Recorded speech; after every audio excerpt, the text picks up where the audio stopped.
Hello students, आज हम पढ़ेंगे transportation in plant chapter life process class 10th biology. जैसा हम पहले पढ़ चुके हैं कि प्लांट्स अपनी लीव्स के स्टोमेटा के थ्रू अपने सराउंडिंग एटमॉस्फेयर से कार्बन डाइऑक्साइड लेता है और उसको कन्वर्ट कर लेता है कार्बोहाइड्रेट में as a food by the process of photosynthesis. पर क्या प्लांट्स को सिर्फ कार्बन डाइऑक्साइड की ज़रूरत पड़ती है? नहीं, उसको वाटर भी चाहिए और कुछ मिनरल्स भी चाहिए, जैसे nitrate, phosphate etcetera, to build up the body. अपनी बॉडी बिल्ड करने के लिए प्लांट्स को कुछ वाटर और मिनरल भी चाहिए जो मिलते हैं सॉइल से, और प्लांट्स वाटर और मिनरल लेते हैं with the help of the root. पर क्या सिर्फ लीव्स को ही फूड चाहिए और सिर्फ रूट को ही वाटर और मिनरल चाहिए? नहीं, entire body of the plant require food, water and mineral। Plant body के हर एक सेल को फूड, वाटर और मिनरल चाहिए। तो इसके लिए प्लांट को इन सब्सटेंसेस को प्लांट के एक बॉडी पार्ट से दूसरे बॉडी पार्ट तक ट्रांसपोर्ट करना पड़ेगा। अब ये ट्रांसपोर्टेशन होगा कैसे? तो ट्रांसपोर्टेशन के लिए सबसे पहले जो चीज़ मैटर करती है वो है डिस्टेंस। अगर प्लांट छोटा है, ट्रांसपोर्टेशन के लिए जो डिस्टेंस है वो शॉर्ट है, तो डिफ्यूज़न एक प्रोसेस है जिसके थ्रू प्लांट ट्रांसपोर्टेशन कर लेता है। चीज़ें एक सेल से दूसरे सेल डिफ्यूज़ होते हुए वो एक प्लांट के पार्ट से दूसरे पार्ट तक ट्रांसपोर्ट हो जाती है। लेकिन अगर प्लांट ग्रो करके बड़ा ट्री बन जाता है और जो डिस्टेंस है ट्रांसपोर्ट के लिए वो अगर लंबा हो जाता है, लॉन्ग डिस्टेंस हो जाता है, तब ये डिफ्यूज़न का प्रोसेस इनफ नहीं है, काम नहीं करता। प्लांट को दूसरे मेथड्स अडॉप्ट करने पड़ते हैं। तो लॉन्ग डिस्टेंस के लिए ट्रांसपोर्टेशन कैसे होता है? तो उसके लिए प्लांट के पास ट्रांसपोर्ट सिस्टम है that consist of organized conducting tube, जिसको हम वैस्कुलर बंडल भी बोलते हैं और जाइलम, फ्लोएम भी बोलते हैं। इसमें जाइलम जो है वो वाटर और मिनरल ट्रांसपोर्ट करता है और फ्लोएम फूड ट्रांसपोर्ट करता है। सो transport of water and mineral, तो मैंने अभी बताया कि वाटर एंड मिनरल का ट्रांसपोर्टेशन जाइलम के थ्रू होता है। जाइलम रूट से वाटर और मिनरल को प्लांट के अपर बॉडी पार्ट्स में ट्रांसपोर्ट करता है।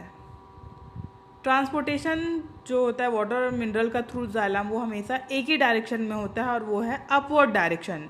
प्लांट हमेशा रूट से लेके प्लांट के अपर बॉडी पार्ट में जो वाटर और मिनरल को ट्रांसपोर्ट करता है, और कभी भी वाटर और मिनरल प्लांट के अपर बॉडी पार्ट से लोअर बॉडी पार्ट की तरफ ट्रांसपोर्ट नहीं होते।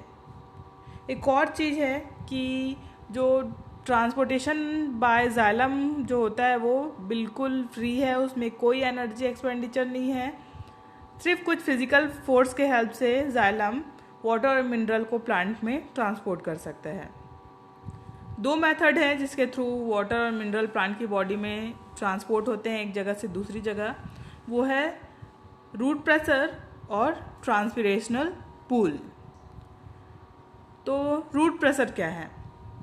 सबसे पहले ऐसे सेल्स, रूट के ऐसे सेल्स जो सॉइल के डायरेक्ट कांटेक्ट में हैं, वो एक्टिवली मतलब एक्टिव ट्रांसपोर्ट के थ्रू सॉइल से आयंस को अपटेक कर लेते हैं, अंदर ले लेते हैं, और जिसकी वजह से रूट और सॉइल के बीच में कंसंट्रेशन ग्रेडियंट क्रिएट हो जाता है। आयन का कंसंट्रेशन रूट के अंदर बढ़ जाता है as compare to concentration of ion in the soil, और इस कंसंट्रेशन ग्रेडियंट को, कंसंट्रेशन डिफरेंस को एलिमिनेट करने के लिए, हटाने के लिए वाटर रूट के अंदर मूव करने लगता है फ्रॉम सॉइल। जब वाटर रूट के अंदर मूव करता है तो एक चैनल क्रिएट कर लेता है, एक कॉलम क्रिएट कर लेता है टूवर्ड द अपवर्ड डायरेक्शन, और इस तरीके से वाटर धीरे धीरे करके जाइलम में ऊपर की तरफ मूव होने लगता है। लेकिन ये मेथड सिर्फ शॉर्ट डिस्टेंस के लिए ही काम आता है। तो अब टॉल ट्रीज में वाटर कैसे ट्रांसपोर्ट हो? वो होता है by the process of transpirational pull. Transpiration एक मेथड है जिसमें वाटर स्टोमेटा के थ्रू, लीव्स में जो छोटे छोटे पोर्स होते हैं जिनको हम स्टोमेटा बोलते हैं, उसके थ्रू वेपर के फॉर्म में प्लांट की बॉडी से वाटर निकलने लगते हैं। जब वाटर स्टोमेटा से बाहर निकलते हैं वेपर के फॉर्म में तो एक सक्शन क्रिएट होता है, नेगेटिव प्रेशर क्रिएट होता है जो वाटर को पुल करता है from lower body part of the plant to upper body part of the plant. और इस तरीके से इस सक्शन की वजह से जो वाटर और मिनरल हैं वो रूट से लेके टॉल ट्रीज के टिप तक ट्रांसपोर्ट हो जाती हैं। ट्रांसपोर्टेशन ऑफ फूड और भी जो दूसरे फूड के अलावा जो कुछ दूसरे ऑर्गेनिक सब्सटेंसेस हैं वो भी कैसे ट्रांसपोर्ट होते हैं, तो फ्लोएम के थ्रू ट्रांसपोर्ट होते हैं।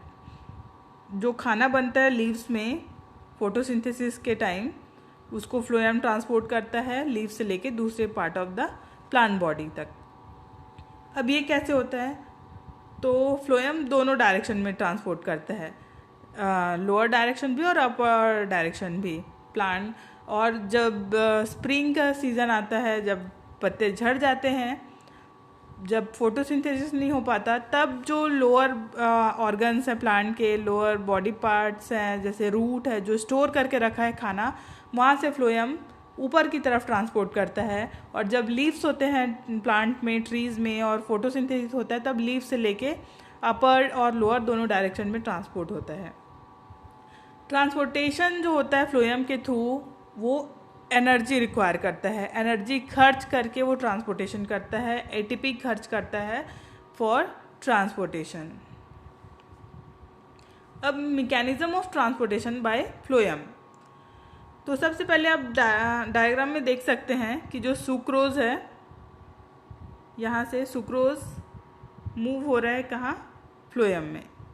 जब सुक्रोज फ्लोएम में मूव हो रहा है तो वहाँ कंसंट्रेशन बढ़ जा रहा है शुगर का, जिसको कंसंट्रेशन को डिक्रीज़ करने के लिए, घटाने के लिए, फिर जो एडजेसेंट आसपास का जो जाइलम है उसमें से वाटर मूव करने लगता है फ्लोएम में, जिसकी वजह से फ्लोएम में प्रेशर बढ़ जाता है। और इस प्रेशर को, यहाँ जो प्रेशर बढ़ा हुआ है उसको रिलीज़ करने के लिए, कम करने के लिए, जो यहाँ के शुगर हैं, सॉल्यूट हैं, वो उस ऑर्गन की तरफ मूव करने लगते हैं जहाँ प्रेशर कम है। हमको पता है कि चीज़ें हमेशा हाई प्रेशर से लो प्रेशर की तरफ मूव करती है।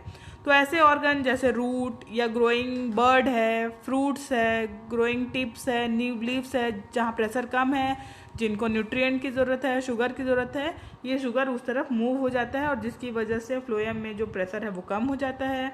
अब यहाँ पे जो शुगर का कंसंट्रेशन है वो भी कम हो गया है। अब इसकी वजह से वाटर जो आया था फ्लोएम में वो फिर से जाइलम में वापस चला जाएगा। इस तरीके से फ्लोएम ट्रांसपोर्ट करता है ऑर्गेनिक चीज़ों को, और सब जो सब्सटेंस होते हैं, फोटोसिंथेसिस के टाइम जो सब्सटेंस बने हैं उनको from source to sink.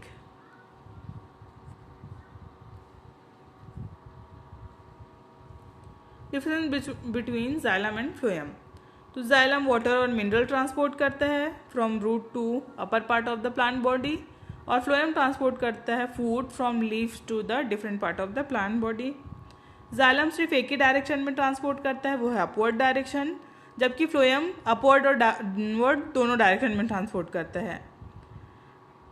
Transportation by xylem does not require any energy, बिना एनर्जी खर्च किए ट्रांसपोर्टेशन होती है जाइलम में, जबकि फ्लोएम एटीपी या एनर्जी खर्च करके ट्रांसपोर्टेशन करता है। यहाँ पे हमारा ये टॉपिक ख़त्म होता है। और अगर आपको ये वीडियो पसंद आया हो तो प्लीज़ इसे लाइक करें और मेरे चैनल को सब्सक्राइब करें। Thank you. Keep studying, keep making notes.